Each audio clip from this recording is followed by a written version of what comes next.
Alguém disse, está respondendo tudo que a gente está perguntando. O copo escorrega para as letras e dá as respostas.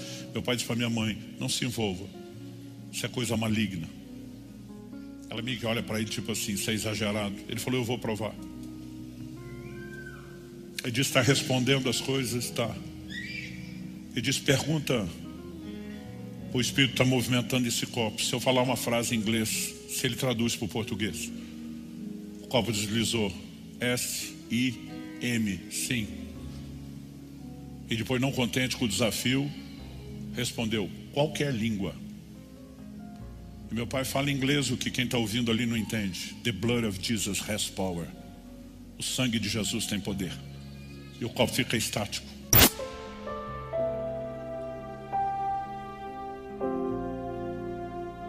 Glória a Jesus. Nós estamos passando ao ministério da palavra.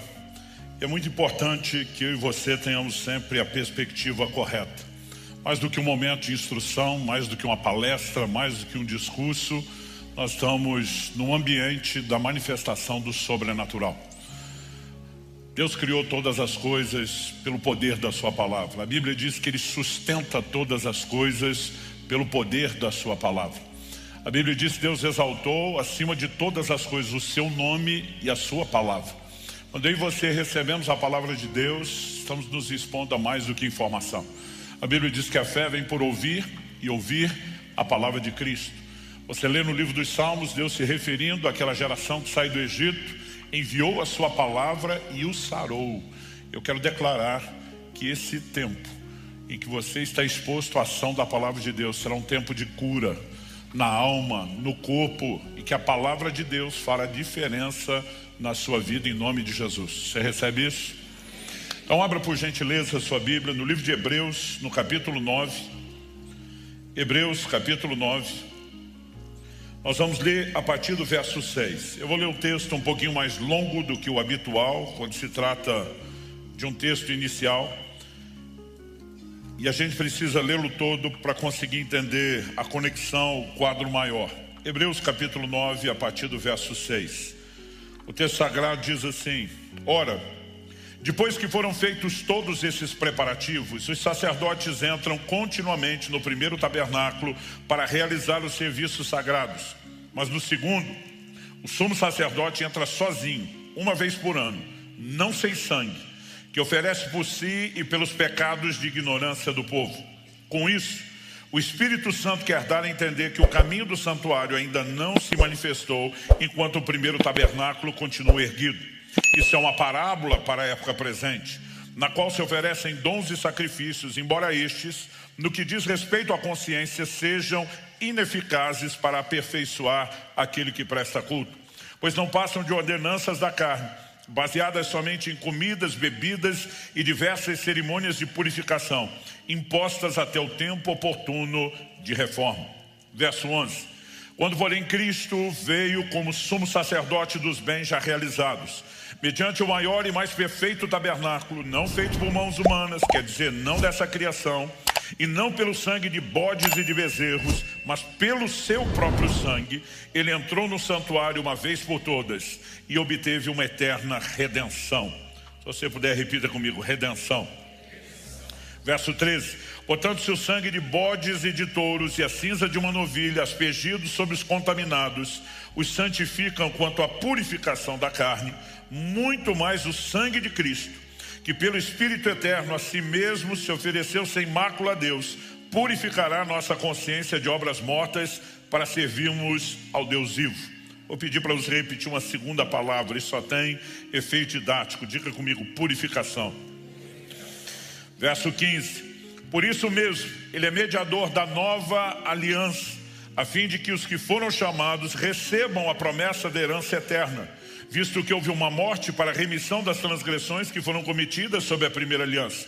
Porque onde há um testamento, é necessário constatar a morte de quem o fez.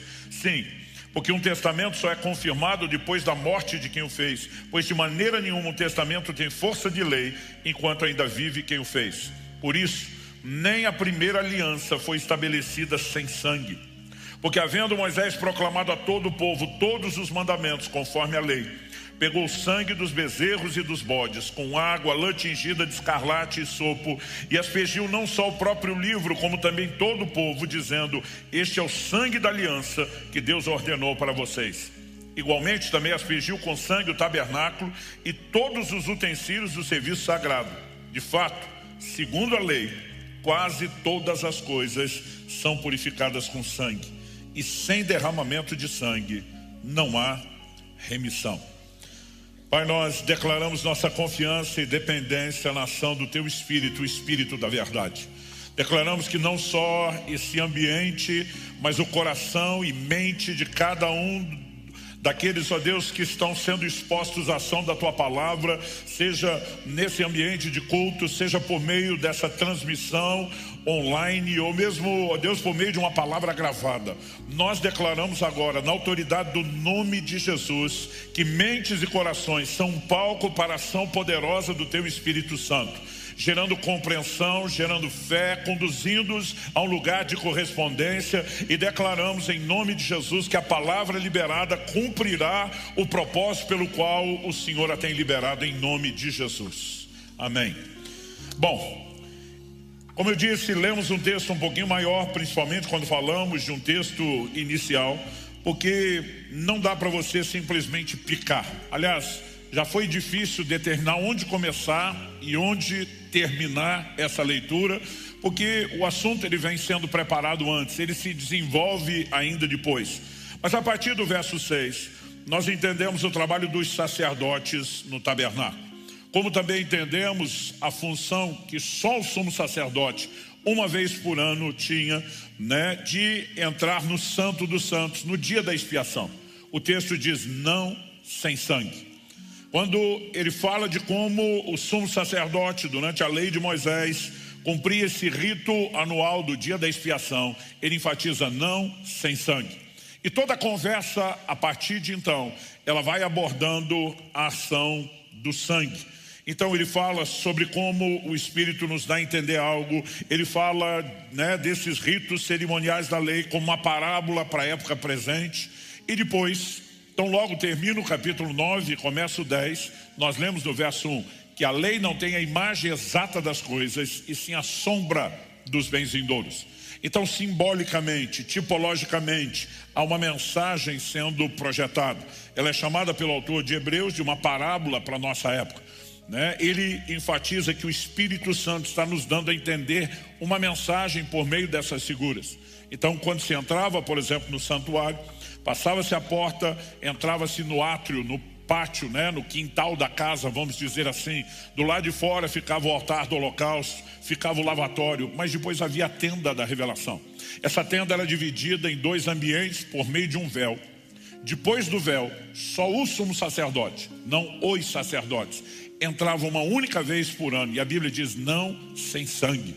Toda a figura está relacionada com o sangue do sacrifício, que era feito anualmente no dia da expiação, mas ele também usa ilustrações como: enquanto a primeira tenda, o lugar santo, permanece, a segunda não está sendo utilizada. Ele usa isso como uma figura da primeira e antiga aliança que Deus fez por meio de Moisés, que antecedeu e nos preparou para a nova aliança firmada por meio de Jesus. Mas à medida em que desenvolve a ideia, ele fala que Cristo veio como sumo sacerdote dos bens já realizados. Ou seja, a lei não é imagem exata das coisas, sombra de bens vindouros. Tudo depende da perspectiva. Quando você olha para o Antigo Testamento, ela está sinalizando eventos futuros. Quando você olha a partir da nova aliança, que Cristo já veio e cumpriu isso, ele chama de bens realizados. Então são vindouros quando se enxerga a partir da antiga aliança, são já realizados quando se enxerga a partir da nova. E aqui há uma grande ênfase na obra do sangue de Cristo. Nós lemos no verso 12 que pelo seu próprio sangue Cristo obteve uma eterna redenção. E eu pedi que você afirmasse redenção, porque eu quero falar hoje sobre os benefícios do sangue de Cristo. E o primeiro deles, sinalizado nesse texto na ordem, é a redenção. Mas na sequência, no verso 13, ele fala da purificação. E esse será o segundo aspecto ou benefício do sangue de Cristo que nós vamos observar. Então, chegamos finalmente no verso 15, onde ele vai falar de uma nova aliança. e toda a ênfase de aliança é que nenhuma aliança é estabelecida sem sangue. Portanto, um dos benefícios do sangue de Cristo derramado por nós era não apenas determinar nossa redenção, nossa purificação ou santificação, mas firmar conosco uma aliança. Aliança significa pacto, compromisso, e nós precisamos entender todas essas perspectivas, esses diferentes aspectos dos benefícios do sangue de Jesus. Há vários textos que falam não só daquilo que o sangue já fez por nós, mas daquilo que ele continua fazendo agora. Por isso, é importante que eu e você possamos entender o que a Bíblia ensina, não apenas para ter clareza doutrinária, mas para termos uma fé firme, fundamentada na palavra, e isso, tanto a compreensão como a fé que provém dela, vai impactar a forma como eu e você relacionamos com Deus. Então eu quero destacar esses três elementos: redenção, purificação e aliança. Eu quero destacar também o que cada um deles requer e o que eles produzem na minha e na sua vida. Então nós vamos destacar aqui, e depois vou explicar, que redenção requer de mim e de você apropriação, mas garante proteção. Nós vamos destacar também, falando de purificação, que isso requer de mim e de você arrependimento e sujeição, mas o que produz, remove a condenação. E por fim, quando falamos de aliança, nós vamos ver que esse aspecto requer compromisso, mas garante acesso e intimidade. Então, falando uma coisa de cada vez, vamos começar por redenção. Vimos nos versos 11 e 12 do capítulo 9 de Hebreus a seguinte afirmação: quando, porém, Cristo veio como sumo sacerdote dos bens já realizados, mediante o maior e mais perfeito tabernáculo, não feito por mãos humanas, quer dizer, não dessa criação, não pelo sangue de bodes e de bezerros, mas pelo seu próprio sangue, ele entrou no santuário, uma vez por todas, e obteve uma eterna redenção. A palavra redenção, ela muitas vezes não é devidamente compreendida. Pouco tempo atrás falamos aqui a respeito do dízimo como ato profético que celebra a redenção, e tentamos trazer uma aula sobre o que é redenção. E eu não quero repetir todas essas coisas, mas a definição bíblica de redenção é o resgate de uma propriedade. Basicamente, na lei de Moisés, ela era uma transação comercial. Quando Efésios capítulo 1 verso 7 diz nele está falando em Cristo, temos a redenção pelo seu sangue, ela pega a figura dessa transação comercial e faz uma aplicação espiritual. Porque quando falamos de redenção, nós precisamos entender que o que está por trás é um ato de compra. Em Atos no capítulo 20, no verso 28, o apóstolo Paulo se reúne com os presbíteros de Éfeso em Mileto e diz para eles o seguinte: cuidem de vocês mesmos e de todo o rebanho no qual o Espírito Santo os colocou como bispos, para pastorearem a igreja de Deus, a qual ele comprou com o seu próprio sangue. Está falando aos pastores, diz: vocês vão pastorear a igreja de Deus. Por que ele chama de Deus? Ele diz: porque Deus a comprou com o seu próprio sangue. A ênfase quando se fala da obra de Cristo, e em especial do sangue, ela aponta para um ato de compra. Apocalipse capítulo 5 verso 9: cantavam um cântico novo dizendo: digno és de abrir o livro com seus selos, porque foste morto e com seu sangue compraste para Deus homens de toda raça, tribo, língua, povo e nação. O sangue é apresentado como a moeda de pagamento na aquisição da propriedade. Aliás, em 1 de Pedro, no capítulo 1, de 18 a 20, ele diz isso: não foi com prata ou ouro que vocês foram resgatados da vossa vã maneira de viver, que por tradição herdaste dos vossos pais, mas com o precioso sangue de um cordeiro sem defeito, conhecido na verdade antes da fundação do mundo, mas agora manifesto por amor de nós. Na verdade, nós vamos entender, daqui a pouco eu vou falar sobre isso, que o sangue é mencionado na Bíblia como sendo a vida. A Bíblia diz: a vida está no sangue. Então, obviamente, quando se fala, do sangue de Cristo, estamos falando da entrega da vida, do sacrifício de si mesmo.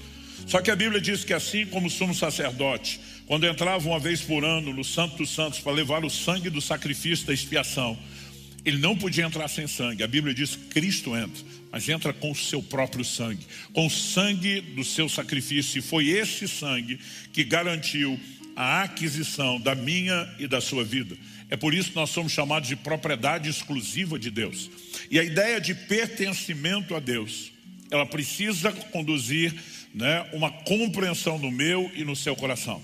Essa mesma ideia da morte, do sacrifício de Cristo, que vai falar da remissão de pecados, que vai falar da redenção, como nós estamos falando, ela também aponta para uma vitória de Cristo sobre Satanás. Olha o que diz Hebreus, capítulo 2, versos 14 e 15. Visto, pois, que os filhos têm participação comum de carne e sangue, também Jesus, igualmente, participou dessas coisas. Porque é que ele vem com o corpo, carne e sangue.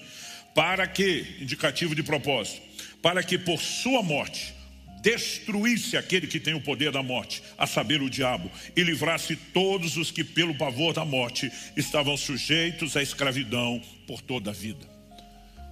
No sacrifício de si, Cristo não está apenas oferecendo perdão para mim e para você, não está apenas nos comprando para Deus, mas nesse ato de compra.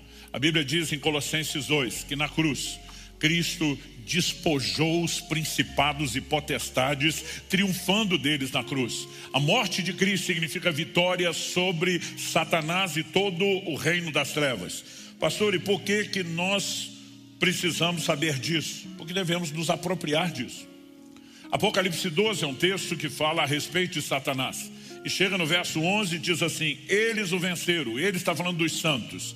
Mas o venceram está falando de Satanás. Eles o venceram por causa do sangue do Cordeiro. Diga comigo, por causa do sangue do Cordeiro. O texto diz: eles venceram por causa do sangue do Cordeiro, por causa da palavra do testemunho que deram, e mesmo diante da morte, não amaram a própria vida.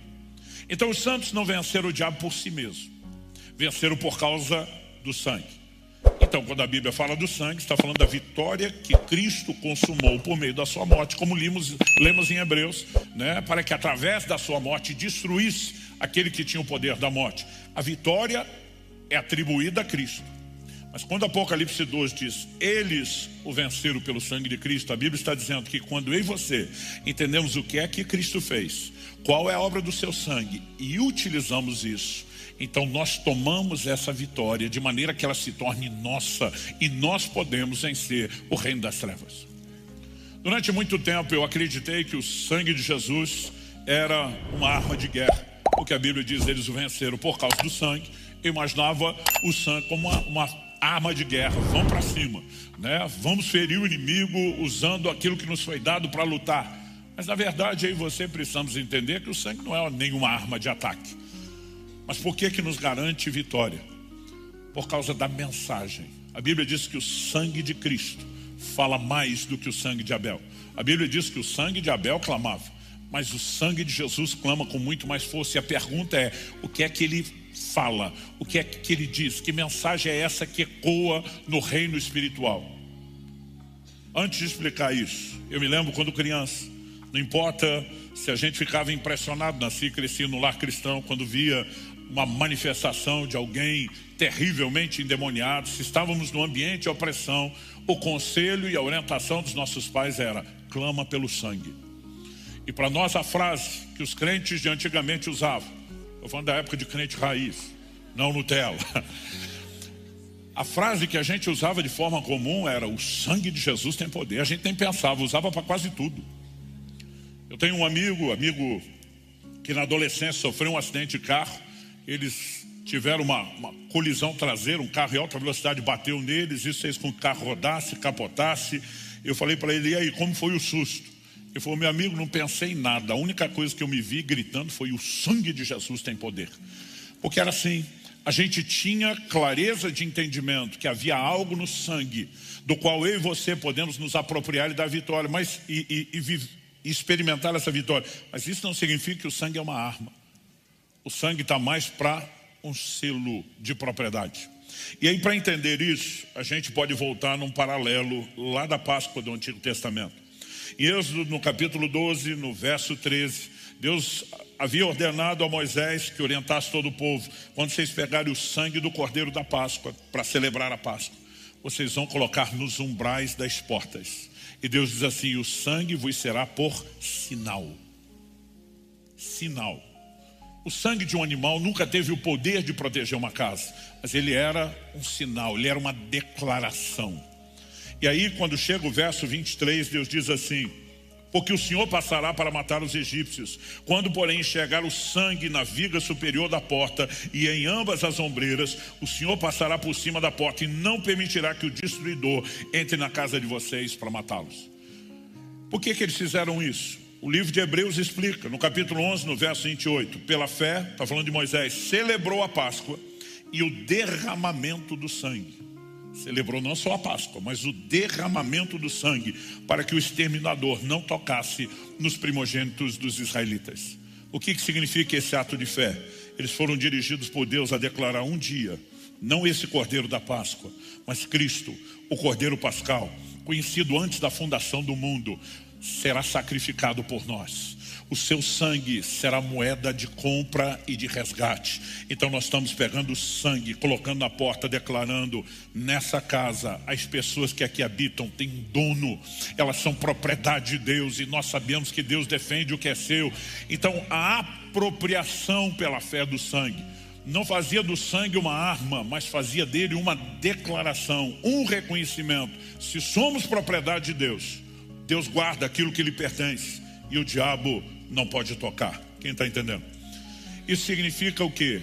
Que quando entendemos redenção, que é o ato de compra, eu e você precisamos compreender, né, que isso envolve proteção. Então, quando se fala de vencer a Satanás pelo sangue, nós precisamos entender o que é essa obra realizada e o lugar de proteção sobre o qual eu e você podemos permanecer. Agora, o que isso requer de mim e de você? Apropriação. Assim como aqueles israelitas pegaram o sangue e colocaram sobre a porta, como um sinal, um ato simbólico. Eu e você não precisamos pintar casa nenhuma, mas nós precisamos de uma apropriação, dizer: esse sangue que foi derramado por todos, cuja vitória está disponibilizada a todos, eu me aproprio, eu pego para mim. E é isso que significa crer. O apóstolo Paulo escreve a Timóteo e diz: toma posse da vida eterna, apropriação. Então, quando entendemos isso, podemos nos colocar debaixo de um lugar de proteção que está disponibilizado a todos nós. Quem está entendendo, diga amém. A segunda coisa a ser destacada: purificação. Nos versos 13 e 14 de Hebreus 9, que lemos no início, consta a declaração: portanto, se o sangue de bodes e de touros e a cinza de uma novilha, estava falando do rito do dia da expiação na lei de Moisés, aspergidos sobre os contaminados, os santificam quanto à purificação da carne, muito mais o sangue de Cristo, que pelo Espírito Eterno a si mesmo ofereceu sem mácula a Deus, purificará nossa consciência de obras mortas para servirmos ao Deus vivo. Nós precisamos entender essa percepção de purificação, de santificação. Efésios 1,7 diz: nele temos a redenção pelo seu sangue, mas ele também diz: a remissão dos pecados segundo as riquezas da sua graça. O que isso significa? O sacrifício de Cristo, ele derramar o seu sangue, que significava a sua própria vida. Hebreus capítulo 13 diz nos versos 11 e 12, pois aqui, de novo o paralelo da lei, pois aqueles animais cujo sangue é trazido pelo sumo sacerdote para dentro do Santo dos Santos, como sacrifício pelo pecado, no dia da expiação, tem o corpo queimado fora do acampamento. Era uma determinação da lei. O texto diz: por isso também Jesus, para santificar o povo pelo seu próprio sangue, sofreu fora da cidade. Até o fato de Cristo ser crucificado no Calvário, do lado de fora da cidade, a Bíblia está dizendo, não era coincidência, era o cumprimento das figuras proféticas, porque todos esses ritos cerimoniais apontavam para as verdades que seriam materializadas em Cristo. E a Bíblia diz que Cristo, ao derramar seu próprio sangue, ele o fez para santificar o povo. Eu e você somos purificados pelo sangue. Traduzindo, há um poder de limpeza espiritual no sangue que nós precisamos compreender.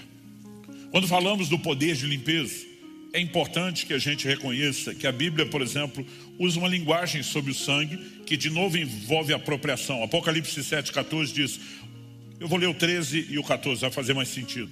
Um dos anciãos tomou a palavra e me perguntou: quem são e de onde vieram estes que estão vestidos de branco? A pergunta de gente vestida de branco fala do quê? Pureza. Vestes na Bíblia fala da condição do homem diante de Deus. Se você olha Zacarias 3, que fala do sumo sacerdote Josué com vestes sujas, você vê que a aplicação daquilo é pecado. Logo, vestes limpas, vestes brancas, falam de pureza espiritual. A pergunta é, de onde veio essa gente pura? Verso 14, respondi, o Senhor o sabe. Então ele me diz, esses são os que vêm da grande tribulação, que lavaram as suas vestes e as alvejaram no sangue do Cordeiro. Alvejaram. Pensa comigo, poucas coisas têm tamanha capacidade de manchar o tecido e é difícil de remover como o sangue. Mas quando você fala do plano espiritual, já que as vestes falam da condição, a Bíblia diz que o sangue alveja, torna alva, torna branca, torna limpa. Por quê? Ele traz pureza, ele traz santificação. Embora seja o sangue de Cristo que limpa, a Bíblia diz que quem lavou as vestes no sangue foram essas pessoas. Porque, de novo, o elemento de apropriação está presente. Agora, só vai lavar quem reconhece que a veste está suja. Então, todo o processo de santificação começa com arrependimento. Existe uma apropriação de fé, mas existe também um posicionamento de sujeição. Eu gosto de pensar nessa ideia, porque quando você olha para o passado, gente, o conceito, né, de um reagente químico, como nós temos hoje, sabão, detergente, alvejante, uma série de coisas, era bem mais limitado, mas já existia. Por exemplo, em Malaquias, no capítulo 3, nos versos 2 e 3, falando da vinda do Messias, a Bíblia diz, mas quem poderá suportar o dia da sua vinda? E quem poderá subsistir quando ele aparecer? Porque ele é como fogo do ourives e como sabão dos lavandeiros. Que era o fogo do ourives. Como eles purificavam o metal? Derretiam o metal, a prata ou ouro. A sujeira se desprendia, ela podia ser removida. O fogo do ourives era um elemento de purificação. Mas ele diz, ele será como fogo do ourives e o sabão dos lavandeiros. Eles já tinham, numa tecnologia limitada, né, a percepção de que havia algumas coisas que funcionariam como sabão, um reagente químico que faz a sujeira se desprender. E falando de Cristo, diz, ele se assentará como derretedor e purificador da prata, purificará os filhos de Levi e os refinará como ouro e como prata. Esse mesmo purificador de prata se apresenta como o sabão dos lavandeiros. Sabe o que ele está dizendo?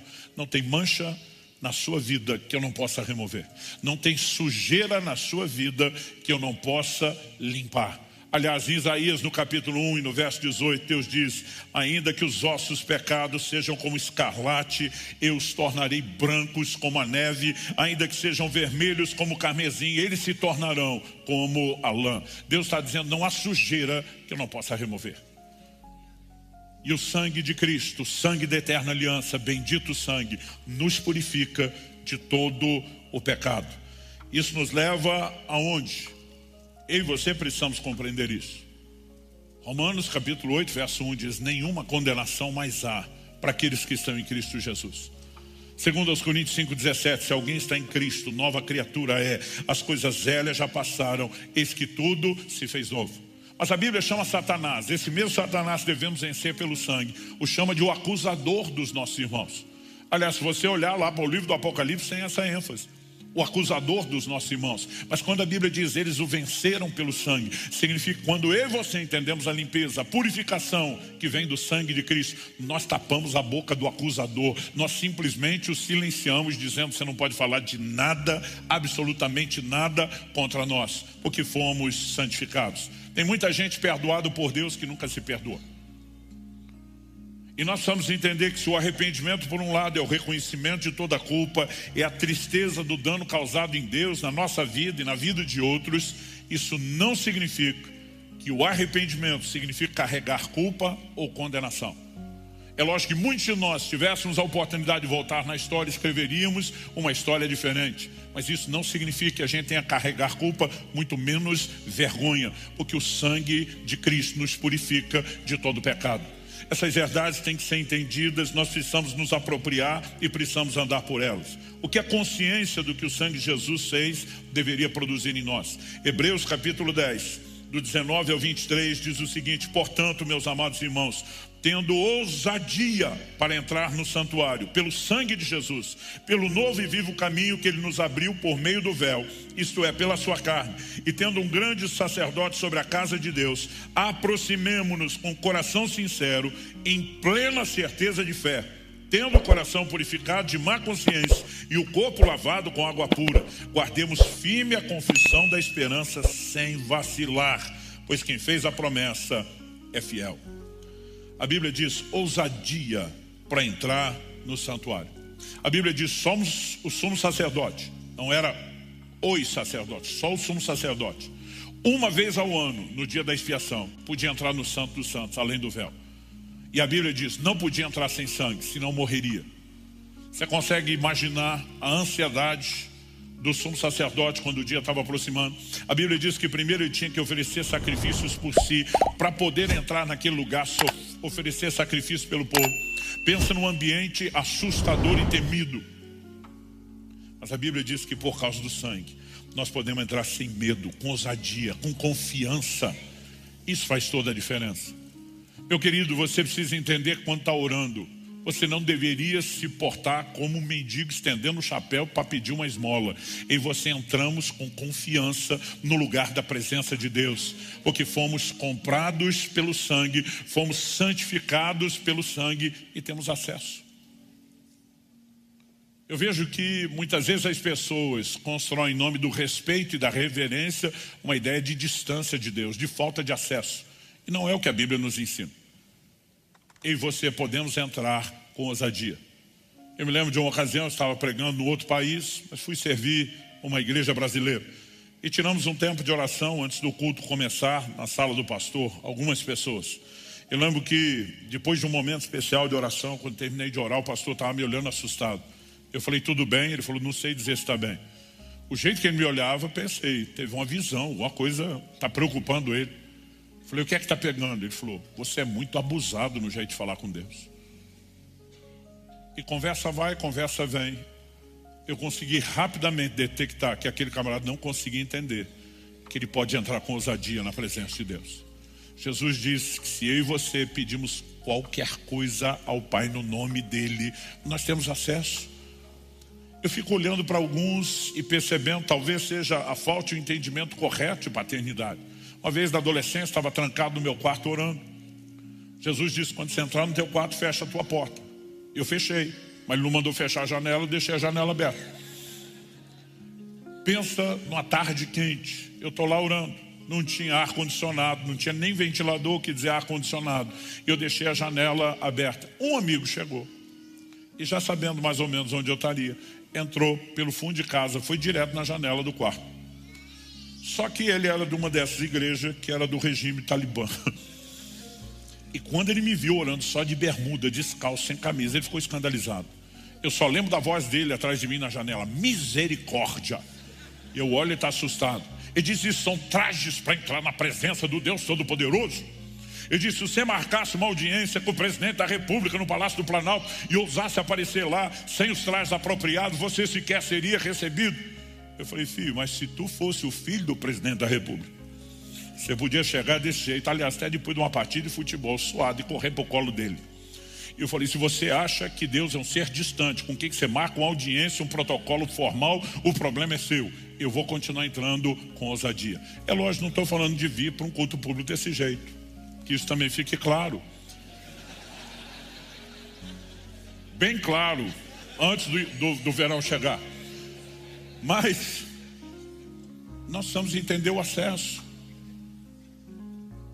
Nós podemos entrar com ousadia, porque não há culpa, não há condenação, não há vergonha, nós fomos santificados. Quem está entendendo, diga amém. Agora, quando o texto fala de entrar com ousadia, plena certeza de fé, significa que nós temos que fortalecer a nossa fé na declaração do que Deus diz e guardar firme a confissão da esperança sem vacilar. O que significa sem vacilar? Significa que a purificação lá requer arrependimento, apropriação de fé no início, mas uma contínua sujeição, uma contínua submissão. Por quê? O mesmo sangue que começou operando na minha e na sua vida lá atrás, vai continuar operando na minha e na sua vida depois da conversão. Hebreus capítulo 13 diz nos versos 20 e 21, ora o Deus da paz, que tornou a trazer dentre os mortos nosso Senhor Jesus, grande pastor das ovelhas, pelo sangue da eterna aliança, aperfeiçoe vocês em todo o bem, para que possam fazer a vontade dele. Que ele opere em nós o que é agradável diante dele, por meio de Jesus Cristo, a quem seja a glória para todos sempre. Amém. Então, quando você olha pelo sangue da eterna aliança, que Deus aperfeiçoe vocês em todo o bem, para que possam fazer a vontade, significa que o sangue não é apenas aquilo que nos limpa no dia da chegada, é aquilo que segue nos aperfeiçoando ao longo da caminhada. Aliás, 1 de João 7 diz, se andarmos na luz, como ele na luz está, temos comunhão uns com os outros, e o sangue de Jesus nos purifica, não só purificou, nos purifica de todo pecado. O mesmo sangue que um dia limpou a mim e a você na chegada, ele continua limpando as nossas vidas. Agora, se andarmos na luz, como ele na luz está, fugindo agora das trevas de onde ele nos tirou, a Bíblia diz, o sangue nos purifica. Pastor Eibe Uber sempre dá uma ilustração que eu gosto. Ele diz, andar na luz, na presença de Deus, te bota debaixo daquele efeito que é o limpador de para-brisa no carro. Não importa se está chovendo pouco ou muito, se está acumulando pouco ou muita água, ele está o tempo todo limpando. E se eu e você andamos na luz, como ele na luz está, de manhã o sangue nos purifica, de tarde o sangue nos purifica, de noite o sangue nos purifica, no dia seguinte o sangue nos purifica, porque sangue começou a agir em nós, segue agindo. É por isso que ao celebrarmos a ceia do Senhor, a Bíblia enfatiza que nós temos comunhão com o sangue. Significa que ele continua agindo e operando na minha e na sua vida. E é importante que a gente entenda algo. Quando o livro do Apocalipse fala a respeito de Jesus, direcionando o livro e a mensagem, o apóstolo João diz, da parte de Jesus Cristo, Apocalipse 1:5, da parte de Jesus Cristo, a fiel testemunha, o primogênito dos mortos, o soberano dos reis da terra. E aí ele diz assim, aquele que nos ama e pelo seu sangue nos libertou dos nossos pecados. Quando a Bíblia diz que o sangue libertou, é mais do que só perdoar a culpa de algo que nós já fizemos. Ele vem para quebrar a força e o controle do pecado nas nossas vidas. Ele vem para produzir santificação crescente, contínua na minha e na sua vida. Quem está entendendo? Ao mesmo tempo, em 1 de Pedro, no capítulo 1 e no verso 2, a palavra de Deus também afirma que eu e você fomos eleitos segundo a presciência de Deus Pai, em santificação do Espírito para a obediência. Por que tem santificação inicial? Para a obediência e aspersão do sangue de Jesus. Interessante que ele não joga aspersão só antes da santificação, mas ele joga aspersão também depois, para a obediência, para a santificação que continua. E eu e você precisamos entender que o sangue nos purificou e segue nos purificando de todo o pecado. Mas a última ênfase de Hebreus é a aliança. A Bíblia nos mostra, e nós vimos isso no texto inicial, redenção, purificação, mas como vimos a partir do verso 15 de Hebreus 9, há uma ênfase na aliança que Cristo veio firmar conosco. Interessante que já no verso 15 ele diz que Cristo é o mediador da nova aliança. Depois ele diz no verso 18 que nem a primeira aliança, a de Moisés, foi estabelecida sem sangue. Ele fala de como Moisés asperge o livro da lei, o povo, o tabernáculo com sangue. E nós precisamos entender o peso que o sangue tem no que eu quero classificar aqui de aliança. A palavra aliança, ou pacto, que é o seu significado, fala de um compromisso profundo, intenso, sagrado. Aliás, em Mateus 26, nos versos 27 e 28, celebrando a Páscoa, que era o modelo de recordação do que Deus fez na antiga aliança, Cristo institui o rito cerimonial da nova aliança. E ele diz em Mateus 26, versos 27 e 28, a seguir Jesus pegou um cálice, tendo dado graça, o deu aos seus discípulos, dizendo, bebam todos dele, porque isso é o meu sangue, o sangue da aliança, derramado em favor de muitos para a remissão de pecados. Nós sabemos que quando Jesus diz, isso é o meu sangue, ele não está necessariamente sustentando uma doutrina que nós não pactuamos, que é a da transubstanciação, que no momento da comunhão os elementos se transformam. O pão segue sendo pão, o fruto da vide segue sendo fruto da vide, mas por outro lado, não é porque não se transformam que nós vamos negar que nós temos comunhão, como Paulo diz, com o corpo e o sangue do Senhor. Então os elementos são simbólicos, mas eles nos remetem a um posicionamento de fé que nos permite ter comunhão com o sangue e com o corpo de Cristo no plano espiritual. E isso de novo aponta para aquilo que eu estou falando desde o início, a apropriação. É por isso que no Evangelho de João, Jesus fala sobre comer a sua carne e beber o seu sangue. Se você olhar para João 6, ele não está falando de comer carne e beber sangue de forma literal. Mas Jesus está falando sobre um compromisso. Jesus está falando para uma multidão que queria fazer dele rei, porque ele tinha multiplicado pães e peixes. Porque ele tinha resolvido problemas circunstanciais, terrenos. E Deus seja louvado que o Evangelho traz intervenção e promove essas bênçãos e milagres. Nós de forma alguma queremos negar isso. Mas nós precisamos lembrar que a essência do Evangelho não é resolver os problemas terrenos, é resolver o problema eterno.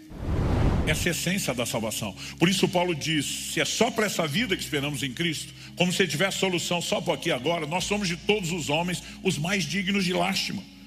Então quando focamos essa percepção da eternidade, aqui Jesus estava apresentando, ele na verdade faz isso, quando menciona a salvação, mas faz isso nos chamando para um compromisso duradouro.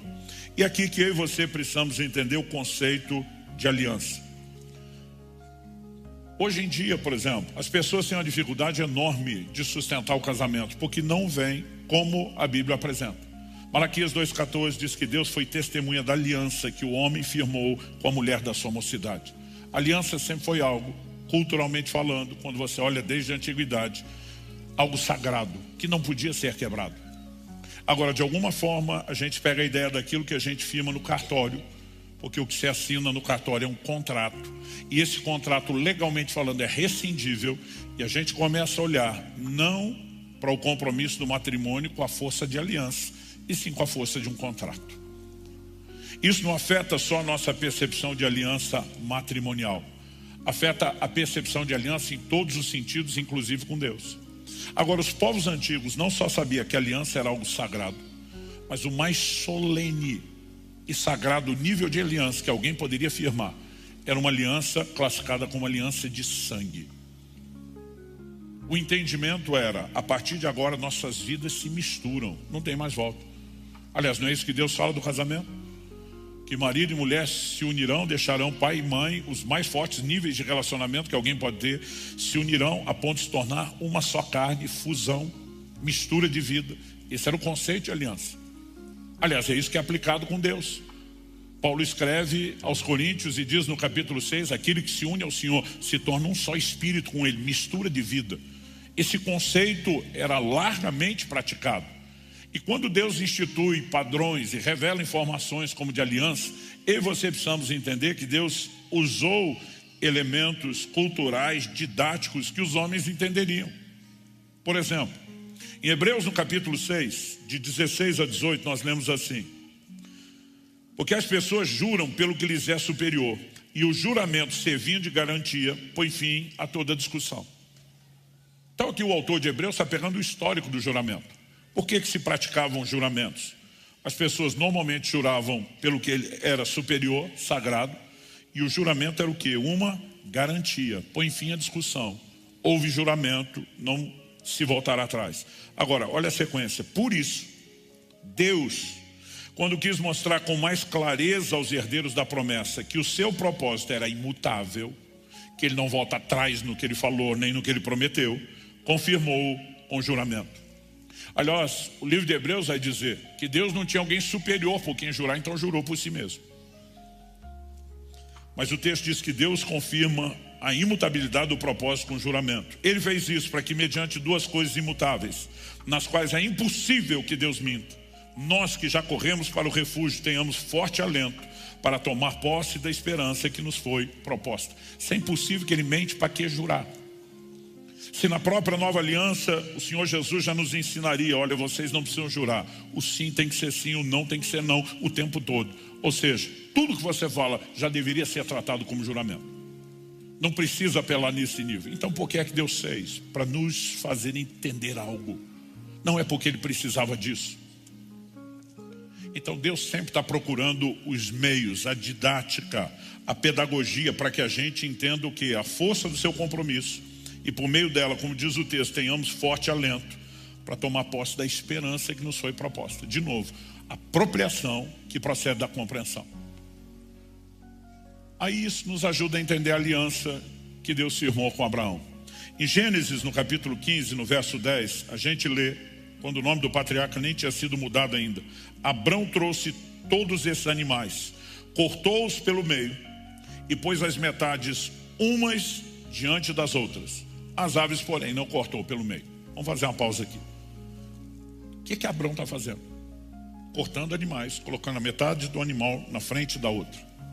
A maioria de nós lê isso e não entende absolutamente nada.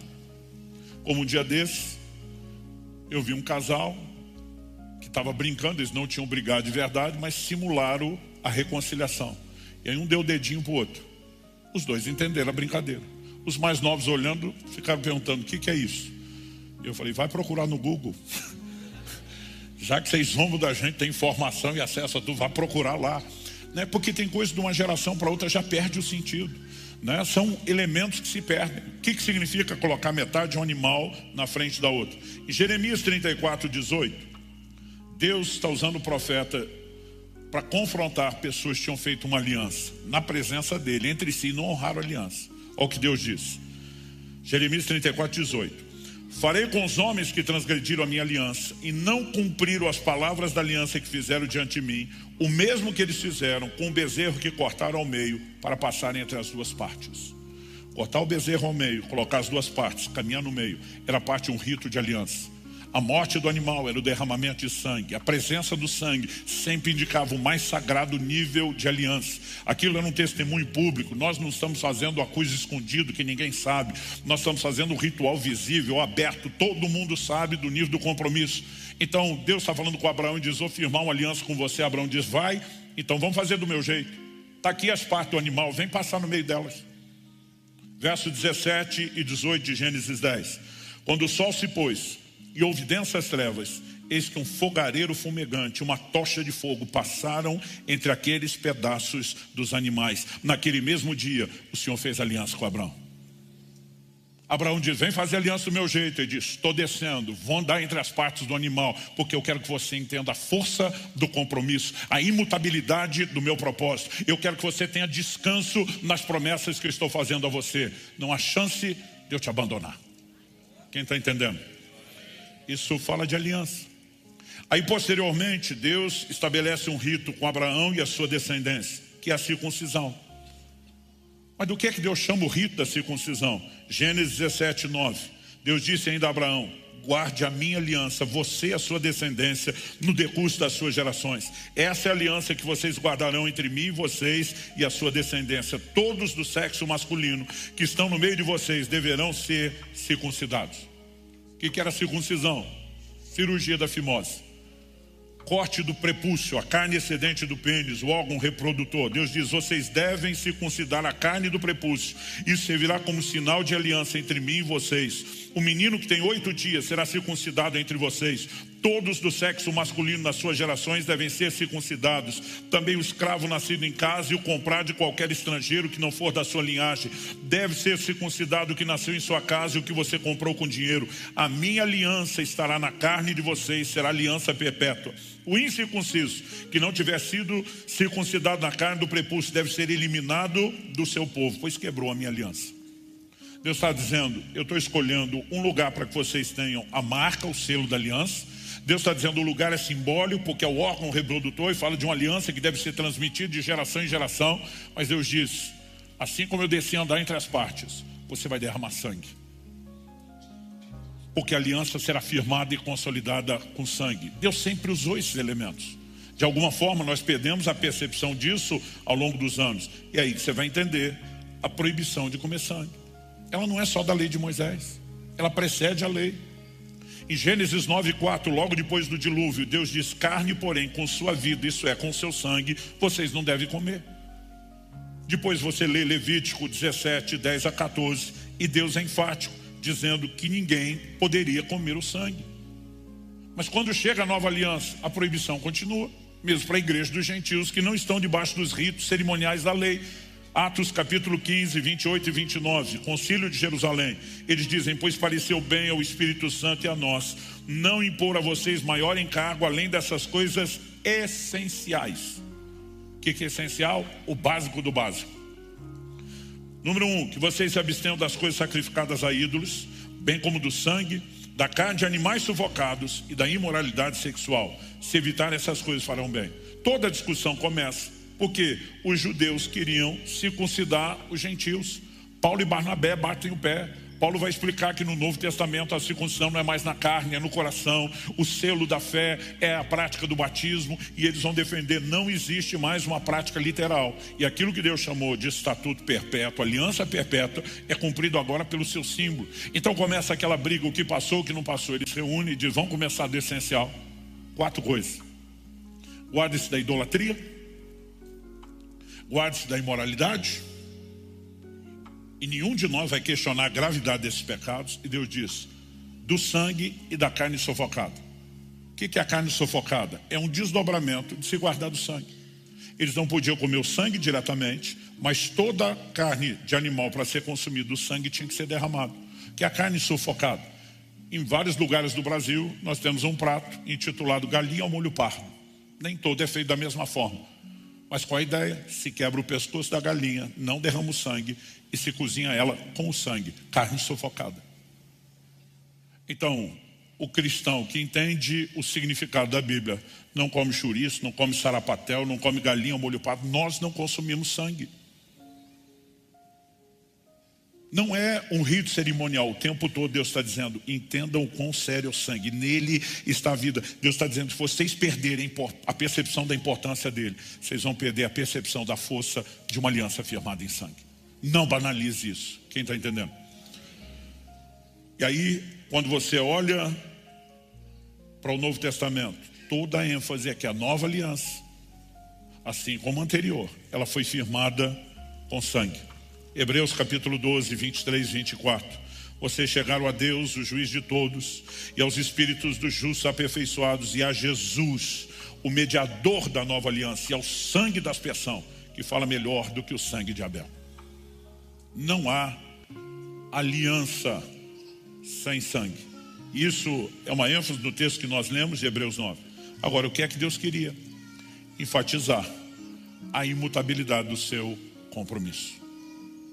Se eu e você realmente entendemos qual é o comprometimento de Deus conosco, não tem a menor chance do diabo fazer você acordar desanimado, pensando: Deus não te ama, Ele não se importa com você, Ele te abandonou, Ele virou as costas para você. Porque Ele não faz isso.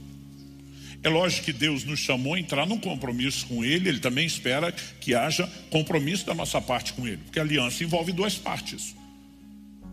Aliás, a gente às vezes enfatiza a nossa e esquece de falar da de Deus. Quase todo mundo lembra do Jacó por qual episódio principal? Quando ele passa o val de Jaboque e vai lutar com o anjo. E diz para o anjo: não te deixarei enquanto não me abençoares. Nós fizemos até música, e Jacó segurou o anjo, né? E a gente enfatiza isso. Gente, Jacó roubou a fala de Deus. Deus já tinha falado isso primeiro. Gênesis 28, quando ele ainda está indo para Padã Arã, Deus diz no verso 15: eis que estou com você e o guardarei por onde quer que você for. Farei com que você volte para essa terra, porque não o abandonarei até que eu cumpra aquilo que eu te prometi.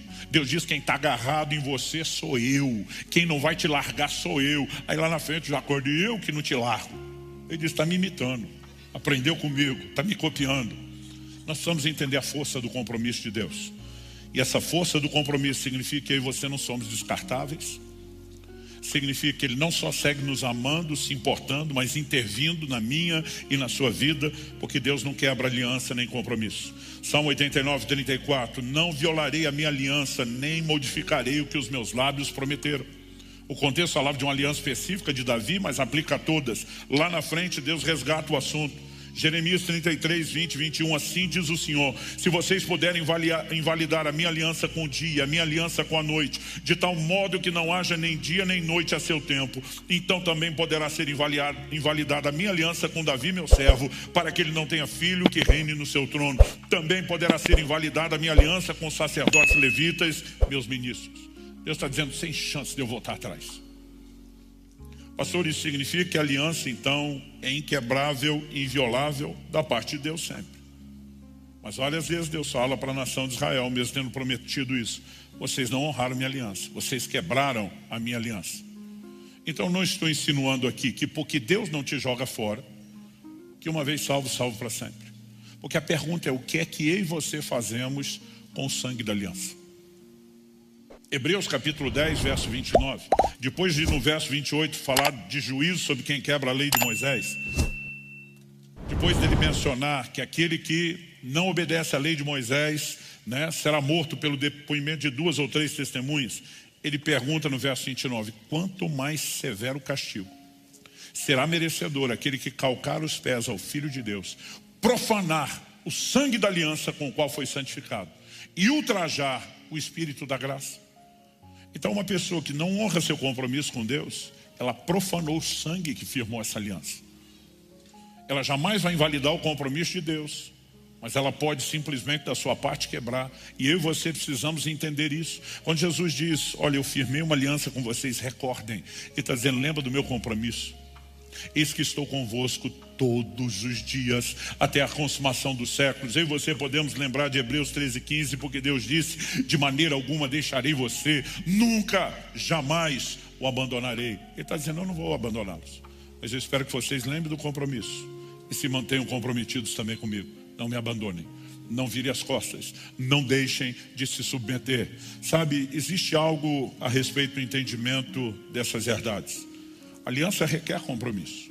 A gente não pode esperar o compromisso de Deus, justificando que é uma aliança sem que haja compromisso da nossa parte.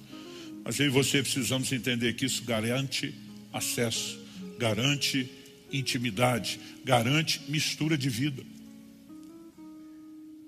Então vou repetir 1 Coríntios 6, aquele que se une ao Senhor é um só espírito com Ele, mistura. No conceito de aliança e mistura de vida, tudo que era de um passava a ser do outro. E aí Paulo escreve aos Coríntios e diz, tudo é vosso, e vós de Cristo, e Cristo de Deus. Ele está dizendo que tudo é nosso, assim como nós somos de Cristo, e Cristo é de Deus. Por que tudo é nosso? Porque Deus é o dono de todas as coisas. E quando eu e você entramos em aliança com Ele, tudo que é dele passou a ser nosso. Mas também tudo que é seu passa a ser dele. E aí você tem que viver em contínua rendição. Nós sempre precisamos olhar os dois lados. Agora, por que Josué teve que lutar para defender os gibeonitas? Porque fez uma aliança. E aí quando os caras vão mexer com os gibeonitas, está mexendo com Josué e os israelitas. Isso significa o quê? Quando Deus olha para Abraão e diz, abençoarei os que te abençoarem, amaldiçoarei os que te amaldiçoarem. Ele está dizendo, você entrou em aliança comigo, tocou em você, tocou em mim. Arrumou encrenca com você, arrumou encrenca comigo. Mas favoreceu você, está me favorecendo. Quando você entende a aliança, isso faz com que você caminhe de uma forma completamente diferente. O relacionamento com Deus é impactado, mas toda a sua percepção do mundo espiritual, de como se conduzir no dia a dia, também muda. Eu quero repetir mais uma vez Hebreus 13, 20 e 21. Ora, o Deus da paz, que tornou a trazer dentre os mortos o nosso Senhor Jesus, o grande pastor das ovelhas, pelo sangue da eterna aliança, aperfeiçoe vocês em todo bem, para que possam fazer a vontade dEle, que Ele opere em nós o que lhe é agradável diante dEle, por meio de Jesus Cristo, a quem seja glória para todos sempre. Amém. Então, recapitulando, o sangue de Cristo nos oferece os seguintes benefícios: redenção. Isso requer apropriação, mas garante proteção. E para que você lembre disso, o sangue nos umbrais das portas na celebração da Páscoa. Eu entendo que eu declaro que sou dele e ninguém toca naquilo que é de Deus. Mas também garante purificação. Isso requer arrependimento, sujeição, mas remove a condenação, a culpa, a vergonha. Aliança requer compromisso, mas garante acesso pleno a tudo que Ele tem, a tudo que Ele é. E nos garante intimidade, mistura de vida. Vamos ficar em pé para parecer que está acabando.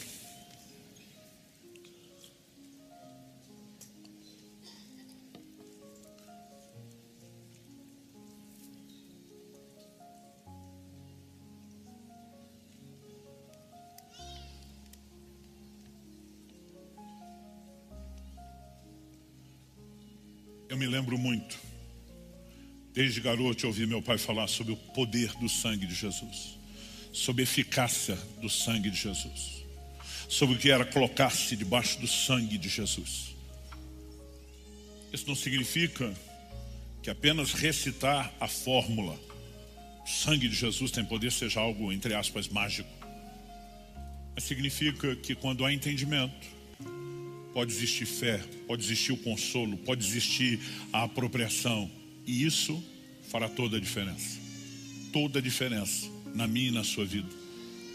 Que nós possamos não apenas entender, mas usufruir os benefícios do sangue de Cristo, o sangue da eterna aliança.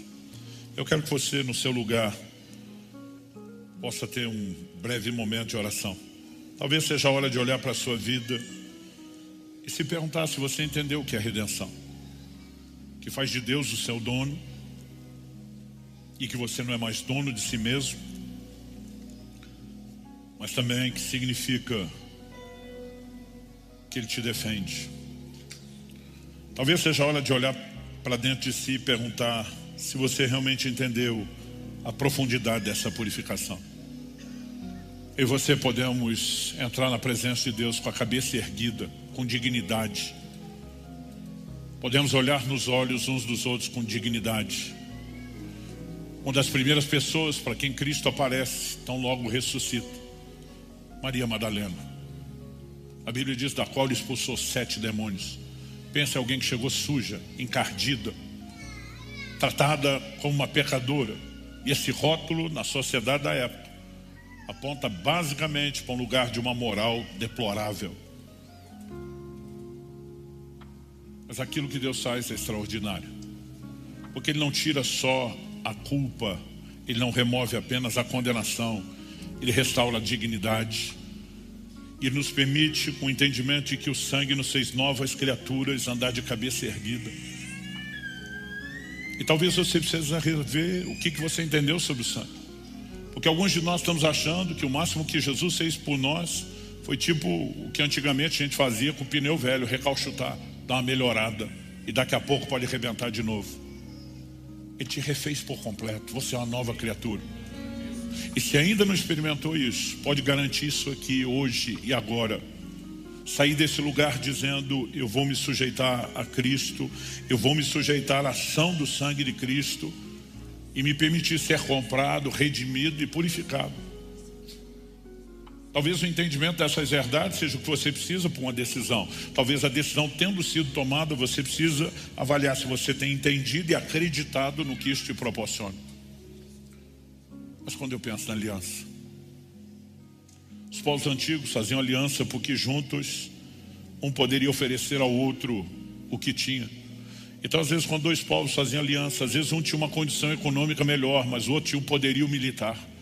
Então o que tinha um poderio militar dizia: eu garanto sua proteção, mas você garante o suprimento das minhas necessidades. Por trás dessa aliança sempre havia alguma troca, algum interesse. A pergunta a ser feita: o que é que o Deus que tem tudo precisava para entrar em aliança conosco? Absolutamente nada. Pense algo bom para nós. E eu não diria que é ruim para Ele, porque o tesouro que Deus estava de olho não é o que nós podemos oferecer, é quem somos. Nós temos valor aos seus olhos. Bendito sangue.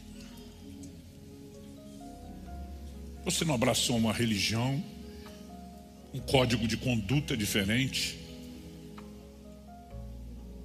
Você se submeteu à ação que talvez possa ser classificada entre as mais poderosas que esse universo jamais viu. A Bíblia diz que o espírito maligno não confessa que Jesus vem em carne. Porque reconhecer que ele vem em carne é reconhecer o derramamento do seu sangue, o sangue do sacrifício, o sangue da aliança e o sangue que destruiu aquele que tinha o poder da morte. Eu lembro de quando garoto ouvi uma história do meu pai. Eu chego num ambiente, as pessoas estão, entre aspas, brincando, não tinham noção da seriedade daquilo. Com a tal da tábua de Ouija, ou a brincadeira do copo. E quando ele chega com minha mãe, acho que ainda eram namorados, alguém disse, está respondendo tudo que a gente está perguntando. O copo escorrega para as letras e dá as respostas. Meu pai disse para minha mãe, não se envolva, isso é coisa maligna. Ela meio que olha para ele tipo assim, isso é exagerado. Ele falou, eu vou provar. Ele disse, está respondendo as coisas, está. Ele disse, pergunta, o Espírito está movimentando esse copo. Se eu falar uma frase em inglês, se ele traduz para o português. O copo deslizou. S-I-M, sim. E depois, não contente com o desafio, respondeu, qualquer língua. E meu pai fala em inglês o que quem está ouvindo ali não entende. The blood of Jesus has power. O sangue de Jesus tem poder. E o copo fica estático. Ele diz, vai, traduz. E o copo permanece estático. As pessoas dizem, você traduziria. E desliza nas letras, não quero. Mas você aceitou o desafio? Ele responde, não posso. As pessoas olham para ele com o olho estatelado, o que é que você falou? Ele traduz, todo mundo desmanchou aquilo. Deram fim até no copo.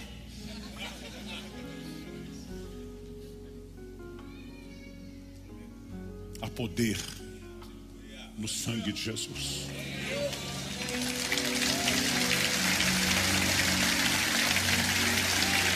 Eu quero declarar que é esse sangue que cobre a sua vida, esse sangue que cobre a sua casa, e esse sangue que te toca hoje,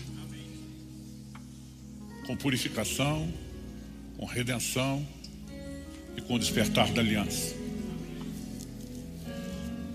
Quando a próxima ceia chegar e você olhar para aquele cálice, lembre-se de uma aliança.